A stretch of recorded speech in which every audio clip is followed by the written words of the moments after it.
नमस्कार। आज हम प्रश्न उत्तर करेंगे। झारखंड बोर्ड क्लास 7, सब्जेक्ट है हिंदी, पाठ 2 गिल्लू। तो आइए प्रश्न उत्तर शुरू करते हैं। पाठ से पहला प्रश्न है, सोनजूही को देखकर लेखिका को अनायास किसकी याद आ जाती है और क्यों? तो पहले प्रश्न का उत्तर होगा, सोनजूही को देखकर लेखिका को अनायास ही गिल्लू की याद आ जाती है। पहले वह सोनजूही की कली खोजती थी, लेकिन अब उन्हें उस छोटे जीव की खोज रहती है जो कभी इस लता की सघन हरियाली में छिप कर बैठता था और उनके निकट आते ही कंधे पर कूदकर उन्हें चौंका देता था। देखिए, अब दूसरा प्रश्न है, प्रस्तुत पाठ में लेखिका ने कौओं के बारे में जो विचार व्यक्त किए हैं उन्हें लिखिए। तो दूसरा प्रश्न का उत्तर है, लेखिका ने कौओं को एक विचित्र पक्षी बताया है जो एक साथ सम्मानित और अनादरित दोनों होते हैं। हमारे पूर्वज न तो गरुड़, मयूर या हंस के रूप में आ सकते हैं, इसलिए पितृपक्ष में वे कौवे के रूप में अवतरित होते हैं। हमारे दूरस्थ प्रियजन भी कौवों के माध्यम से संदेश भेजते हैं। इसके बावजूद कौवा शब्द को आमतौर पर अवमानना के अर्थ में प्रयोग किया जाता है। इसके बाद देखिए, तीसरा प्रश्न है, बहुत समय बीत जाने के बाद भी लेखिका गिल्लू को क्यों नहीं भूल पाती? तो तीसरे प्रश्न का उत्तर है, लेखिका गिल्लू को इसलिए नहीं भूल पाती क्योंकि वह उनके जीवन का एक अभिन्न हिस्सा बन गया था। उसकी चंचलता, समझदारी और स्नेह ने उन्हें गहराई से प्रभावित किया था। उसकी छोटी छोटी हरकतें, उनके साथ भोजन करना, तकिए पर सिरहाने बैठकर बालों को सहलाना और अंतिम समय भी उनकी उंगली पकड़कर अपने स्नेह को व्यक्त करना, ये सभी स्मृतियाँ लेखिका के हृदय में अमिट रूप से अंकित हो गई थी। इसके बाद चौथा प्रश्न है, लेखिका ने गिल्लू की प्रशंसा किन शब्दों में की है? तो चौथा प्रश्न का उत्तर है, लेखिका ने गिल्लू की प्रशंसा करते हुए कहा कि वह अत्यधिक समझदार था। जब वह लिखने बैठती थी तो गिल्लू उनका ध्यान आकर्षित करने के लिए पर्दे पर दौड़ता। वह इतनी बुद्धिमान था कि उसने अपने झूले को स्वयं हिलाने की कला सीख ली थी। गिल्लू का सबसे प्रिय खाद्य काजू था और उसकी नन्ही नन्ही हरकतें सबको विस्मित कर देती थी। अब हम पांचवें प्रश्न की ओर आते हैं। प्रश्न है, लेखिका ने गिल्लू के जीवन में प्रथम बसंत के आने का वर्णन किन शब्दों में किया है? तो पांचवा प्रश्न का उत्तर है, लेखिका ने बताया कि जब गिल्लू के जीवन में पहला बसंत आया तो नीम चमेली की सुगंध उनके कमरे तक आने लगी। बाहर की गिलहरियाँ खिड़की की जाली के पास आकर चिक चिक करके कुछ कहने लगी। गिल्लू भी जाली के पास बैठकर अपनेपन से बाहर झांकने लगा, जिससे लेखिका को लगा कि उसे मुक्त करना आवश्यक है। अब हम पाठ से छठा प्रश्न की ओर आए हैं। प्रश्न है, सोनजूही की लता के नीचे गिल्लू को समाधि क्यों दी गई? तो इस प्रश्न का उत्तर होगा, गिल्लू को सोनजूही की लता के नीचे समाधि इसलिए दी गई क्योंकि यह लता उसे अत्यधिक प्रिय थी। इसके अलावा लेखिका को यह विश्वास था कि किसी बसंती दिन सुनजूही की पीली कली के रूप में गिल्लू फिर से खिल उठेगा।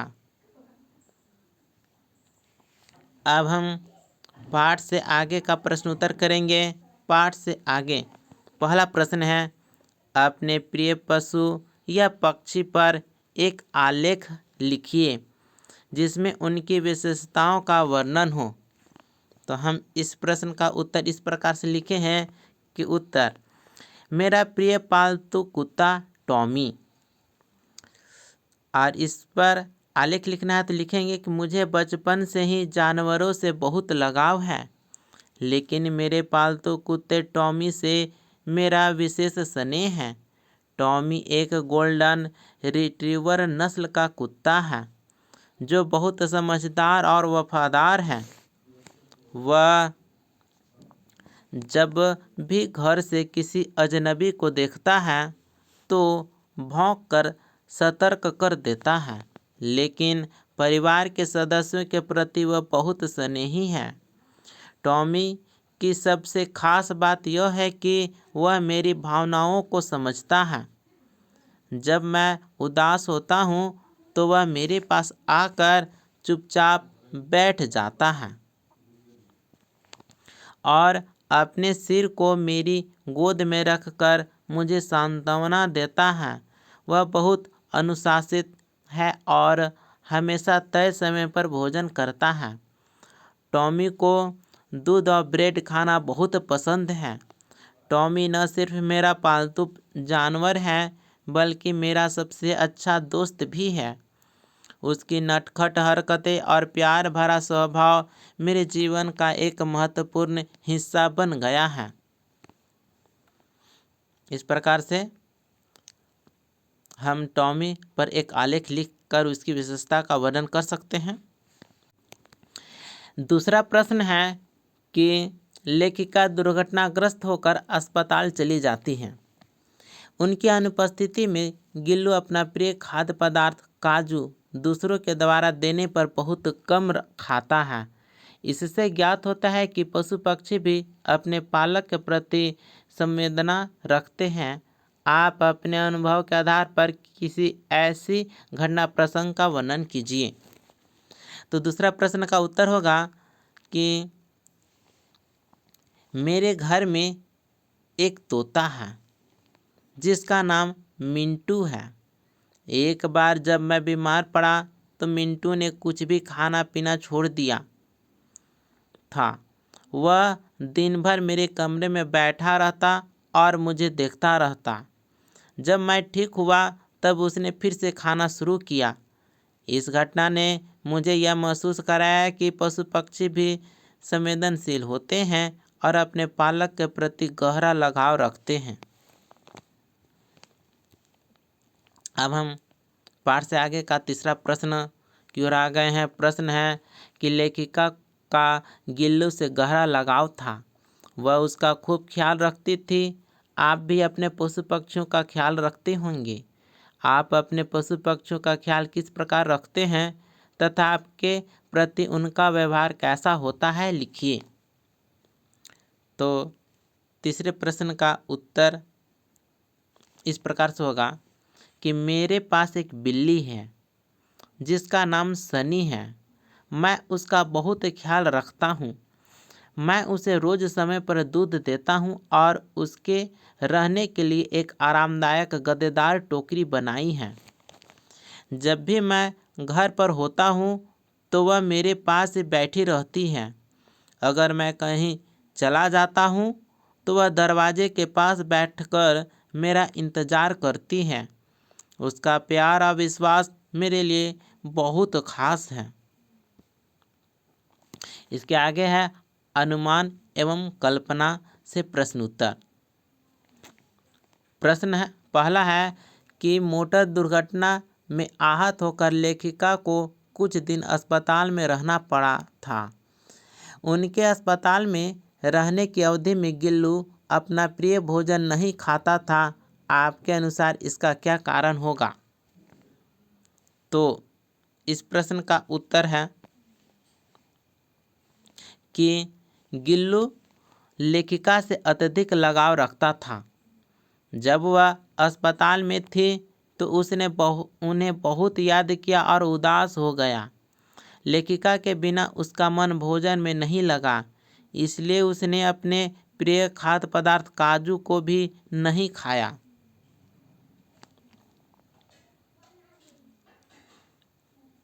ठीक है, इसके बाद अगला प्रश्न है प्रश्न 2।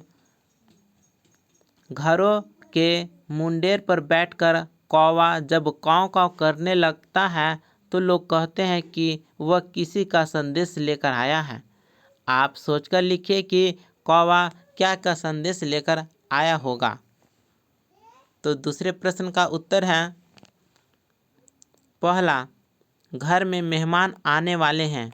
दूसरा, कोई शुभ समाचार मिलने वाला है। तीसरा, कोई अप्रत्याशित घटना घटने वाली है। चौथा, किसी प्रियजन का संदेश आया है।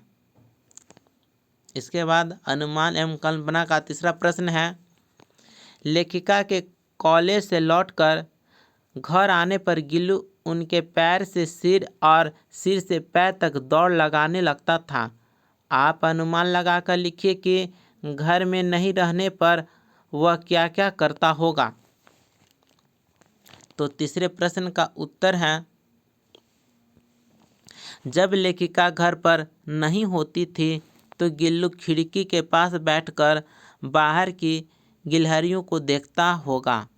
वह अपने झूले में झूलता होगा और लेखिका की प्रतीक्षा करता होगा। जब दरवाज़ा खुलता तो वह दौड़कर उनके पास आता और प्यार से उनके शरीर पर दौड़ लगाने लगता। इसके बाद हम भाषा संदर्भ से प्रश्न उत्तर करेंगे। प्रश्न है कि हमने उसकी जातिवाचक संज्ञा को व्यक्तिवाचक रूप दे दिया और इस प्रकार हम उसे गिल्लू कहकर बुलाने लगे। लेखिका ने अपने पालतू गिलहरी का नाम गिल्लू रखा है। गिलहरी से पूरी गिलहरी जाति का बोध होता है, वही गिल्लू से लेखिका के गिलहरी गिल्लू का। अतः गिलहरी जातिवाचक संज्ञा है और गिल्लू व्यक्तिवाचक संज्ञा है। आप 5-5 जातिवाचक और व्यक्तिवाचक संज्ञा के उदाहरण लिखिए। तो यहाँ पर 5-5 जातिवाचक और व्यक्तिवाचक संज्ञाओं के उदाहरण लिखना है। तो उत्तर होगा जातिवाचक संज्ञा में जैसे कुत्ता, बिल्ली, पक्षी, नदी, फूल, ये जातिवाचक संज्ञा हो गया। जबकि व्यक्तिवाचक संज्ञा के अंतर्गत टॉमी, गिल्लू, मोरध्वज, गंगा, गुलाब, ये व्यक्तिवाचक संज्ञा के अंतर्गत आया। अब हम निम्नलिखित शब्दों का अर्थ हम जानेंगे। जैसे दूसरा प्रश्न है कि गिलहरी की जीवन अवधि 2 वर्ष से अधिक नहीं होती। इस पंक्ति में अवधि का अर्थ काल, समय से है। यदि अवधि को अवधि लिखा जाए तो इसका अर्थ बदल जाता है। अवधि का एक भाषा का नाम है। यहाँ दोनों शब्दों का उच्चारण असमान है, परंतु समान होने का भ्रम उत्पन्न होता है। आप निम्नलिखित शब्दों का अर्थ पता कर लिखिए। ठीक है, शब्दों का अर्थ लिखना है। जैसे है अन्य, तो अन्य मतलब दूसरा। अन्न, अन्न खाद्य पदार्थ हुआ। आदि शुरुआत, आदि दीर्घिकार हुआ ना तो अभ्यस्त हो गया। देखिए आगे है ग्रह। ये ग्रह का मतलब होता है पृथ्वी, मंगल आदि ग्रह हैं। छठा में गृह, गृह यानी ग्रह। ठीक है, गृह यानी घर। काली हर्षिकार रहेगा तो कलियुग, और कली दीर्घिकार हुआ तो फूल की कली। दिन यानी दिवस, दीर्घिकार हो गया तो यानी दिन मतलब गरीब। इसके आगे है नारी यानी स्त्री, और नाड़ी, नाड़ी हो गया धमनियों में बहने वाला रक्त मार्ग। हंस, हंस एक प्रकार का पक्षी है और जबकि हंस इस प्रकार रहेगा चंद्र बिंदु वाला, तो हंस मतलब हंसना यानी मुस्कुराना। इसके आगे है कर्म, कर्म यानी कार्य। क्रम, ये क्रम हो गया अनुक्रम या क्रमबद्ध स्थिति। चिता, चिता यानी ये है सौदाह के लिए लकड़ियों की रचना। आगे है चीता, चीता एक तेज दौड़ने वाला जंगली जानवर है। जब इसके आगे है प्रसाद, प्रसाद यानी ये इसका मतलब है कि देवी देवताओं को अर्पित भोजन। प्रासाद, आकार आ गया प्रासाद, ये हो गया महल। ठीक है, इसके आगे है कुछ करने को। प्रश्न है कि गिलहरी की आयु लगभग 2 वर्ष की होती है। गिलहरी के अतिरिक्त कुछ अन्य जीवों की जीवन अवधि की सूची बनाइए। तो उत्तर इस प्रकार से होगा। गिलहरी का 2 वर्ष है, ठीक है, 2 से 3 वर्ष। कुत्ता 15 से 10 से 15 वर्ष। बिल्ली का 12 से 18 वर्ष। हाथी 60 से 70 वर्ष। घोड़ा इसका 25 से 30 वर्ष होता है। कछुआ 80 से 150 वर्ष।